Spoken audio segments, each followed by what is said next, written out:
Hi friends, मैं हूं आपका फ्रेंड नमीश निगोतिया एडवोकेट और आप देख रहे हैं मेरा YouTube channel legal advice for everyone. दोस्तों, अब भारतीय कानून में, फौजदारी कानून में आमूलचूल परिवर्तन होने वाला है। Code of criminal procedure, Indian penal code और एविडेंस एक्ट, ये तीनों ही बिल पार्लियामेंट्स के लोअर हाउस और अपर हाउस में पारित हो चुके हैं। अब केवल ऑनरेबल प्रेसिडेंट के सिग्नेचर होकर के इनका गजट नोटिफिकेशन बाकी है। मतलब बहुत शीघ्र ही code of criminal procedure, Indian penal code और एविडेंस एक्ट ऑब्सोलीट होने वाला है और अब जो नया रिपील होने वाला है और अब जो नए कानून है वो आने वाले हैं। तो आज हम कोड ऑफ क्रिमिनल की बात करेंगे, कोड ऑफ क्रिमिनल प्रोसीजर की बात करेंगे। जो कोड ऑफ क्रिमिनल प्रोसीजर अब तक 1973 था, अब वो रिप्लेस हो रहा है, नया कानून आ रहा है, द भारतीय नागरिक सुरक्षा संहिता 2023। जी हाँ, द भारतीय नागरिक सुरक्षा संहिता 2023 the code of criminal procedure 1973 को रिप्लेस कर रहा है। इसमें टोटल 533 सेक्शन है।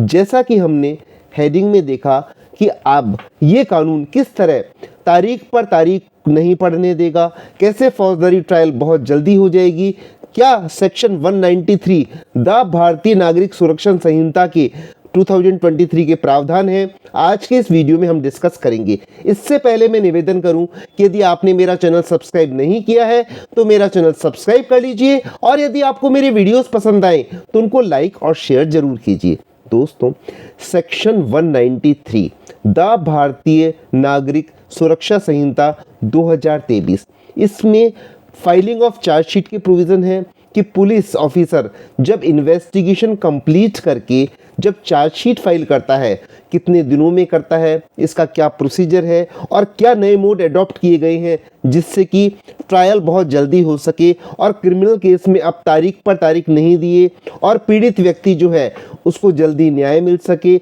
और अभियुक्त को या मुलजिम को जल्दी से जल्दी सजा हो सके। तो इसका हेडिंग है report of police officer on completion of investigation. मतलब पुलिस ऑफिसर इन्वेस्टिगेशन कंप्लीट करके अपनी रिपोर्ट सबमिट करेगा। सेक्शन 193 का 1 ये कहता है every investigation officer under this chapter shall be completed every investigation under this chapter shall be completed with an unnecessary delay. मतलब इस चैप्टर में जो इन्वेस्टिगेशन बताया गया है वो बहुत जल्दी shall be completed without unnecessary delay, बिना किसी डिले के कंप्लीट होगा। अब तक section 173 code of criminal procedure में ऐसा कोई प्रावधान नहीं था। इन्वेस्टिगेशन चलता रहता था, कई बार सालों चलता रहता था। इसका सब सेक्शन 2 ये कहता है the investigation in relation to an offence under section 64, 66, 67, 68, 70 and 71 of the Bharatiya Nyaya Sanhita 2023 जो इंडियन पीनल कोड को रिप्लेस करता है और अंडर सेक्शन 4, 6, 8 और section 10 of the protection of children from sexual offences act 2021 जिसको पॉक्सो एक्ट के नाम से जानते हैं, shall be completed within 2 months from the date on which the information was recorded by the officer in charge of the police station। इसका क्या मतलब हुआ? इसका ये मतलब हुआ कि जो सेक्सुअल ऑफेंसेस है जो कि सेक्शन 64, 66, 67, 68, 70 और 71 जिसमें रेप, गैंग रेप भी आते हैं, द भारतीय न्याय संहिता 2023 के संबंध में यदि पुलिस ऑफिसर कोई इंफॉर्मेशन रिसीव करता है और पॉक्सो एक्ट के संबंध में यदि पुलिस ऑफिसर कोई इंफॉर्मेशन रिसीव करता है तो उसको 60 डेज में चार्जशीट फाइल करनी ही होगी। शैल वर्ड है। अब है इसका सब सेक्शन 3 है, सेक्शन 3 है as soon as the investigation is completed the officer in charge of the police station shall forward to a magistrate empowered to take cognizance of the offence on a police report, a report in the form as the state government may by rule provided। क्या मतलब हुआ इसका? इसका ये मतलब हुआ कि जैसे ही इन्वेस्टिगेशन कंप्लीट होती है, पुलिस ऑफिसर इन्वेस्टिगेशन का कंक्लूजन रिपोर्ट जो चार्जशीट हो सकती है या फाइनल रिपोर्ट एफआईआर की फॉर्म में हो सकती है वो फॉरवर्ड करेगा मजिस्ट्रेट को और मजिस्ट्रेट के और इसके साथ साथ क्या क्या डॉक्यूमेंट्स देगा, क्या क्या, तो स्टेट गवर्नमेंट जो रूल बनाएगी पर इसमें ये इन्फॉर्मेशन होनी चाहिए, नेम ऑफ द पार्टीज उसमें कि कंप्लेनेंट का और एक्यूज का, nature of information, the name of the person who appear to be acquainted with the circumstances of the case. इसके बाद है क्या इसने को भी पहले कोई whether any offence appears to have been committed and if so by whom, क्या कोई ऑफेंस बनना पाया जाता है और यदि बनना पाया जाता है तो किसके द्वारा। Whether the accused has been arrested, क्या एक्यूज को गिरफ्तार किया गया। Whether the accused has been released on bond और इफ सो विदाउट विथ और विदाउट श्योरिटीज। अब इसके बाद है subsection 2, the police officer shall within a period of 90 days, बड़ा महत्वपूर्ण है, the police officer shall within a period of 90 days inform the progress of the investigation by any means including electronic communication to the informant or the victim। ये बहुत महत्वपूर्ण है। Police officer की duty है कि वो 90 दिन में इन्वेस्टिगेशन के बारे में जो प्रोग्रेस हुई है उसकी रिपोर्ट कम्युनिकेट करे, किसको करे, इन्फॉर्मेंट को, सूचनाकर्ता को या पीड़ित व्यक्ति को। अब इसका सबसेक्शन 3 भी बड़ा इंपॉर्टेंट है, वो क्या है 193 के सब सेक्शन 1 का sub clause 3, the officer shall also communicate in such manner as the state government may by rules provide the action taken by him to the person if any by whom the information relating to the commission of the offense was first given। जो सूचना करता है, शिकायत करता होता है, इसको informant कहते हैं, जो प्रथम सूचना रिपोर्ट लिखवाता है। तो पुलिस ऑफिसर की ड्यूटी है कि उसको भी वो प्रोग्रेस रिपोर्ट सूचना देगा कि क्या इन्वेस्टिगेशन हुआ और उसका क्या हर्ष हुआ। देखिए अब तक क्या होता था कि केस हो जाता था, एक्यूज पकड़ा जाता था, चार्जशीट हो जाती थी, पर परिवादी को तो इसकी सूचना ही नहीं होती थी, उसके पास तो कोई नोटिस ही नहीं आता था।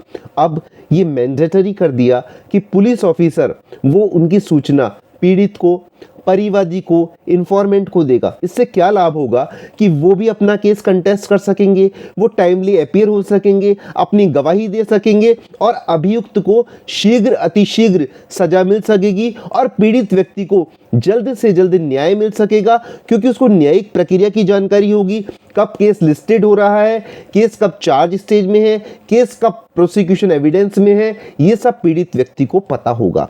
तो बहुत अच्छे एस्पेक्ट हमारी गवर्नमेंट ने इसमें इंट्रोड्यूस की हैं। अब है sub clause 4, where a superior officer of person has been appointed under section 177, the report shall in any case in which the state government by general or special order so direct be submitted through that officer and he may pending the order of the magistrate direct the officer in charge of the police station to make further investigation.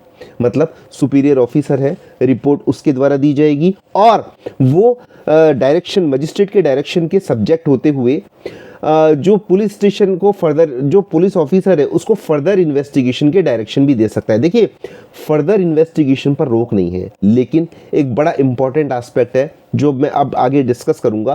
पहले हम subsection 8 पढ़ लेते हैं। Subject to provision contained in subsection 7, the police officer investigating the case shall also submit such number of copies of the police report along with other documents duly indexed to the judicial magistrate for supply to the accused as required under section 230। इसका मतलब police officer सारे documents magistrate court में और accused को और उतनी copy submit करेगा court के सामने जितनी की रिक्वायर्ड है।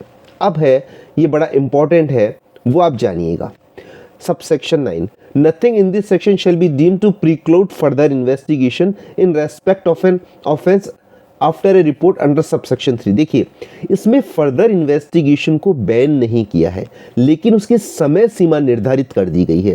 पहले जब कोड ऑफ क्रिमिनल प्रोसीजर जो आज तक अस्तित्व में है, एज ऑन टुडे, मैं ये वीडियो बना रहा हूँ 23 दिसंबर 2023 को, तो कोड ऑफ क्रिमिनल प्रोसीजर 1973 में सेक्शन 173(8) में फर्दर इन्वेस्टिगेशन तो है, लेकिन उसकी कोई समय सीमा निर्धारित नहीं है। अब द भारतीय नागरिक सुरक्षा संहिता अधिनियम, द भारतीय नागरिक सुरक्षा संहिता 2023 जो है उसमें समय सीमा निर्धारित है।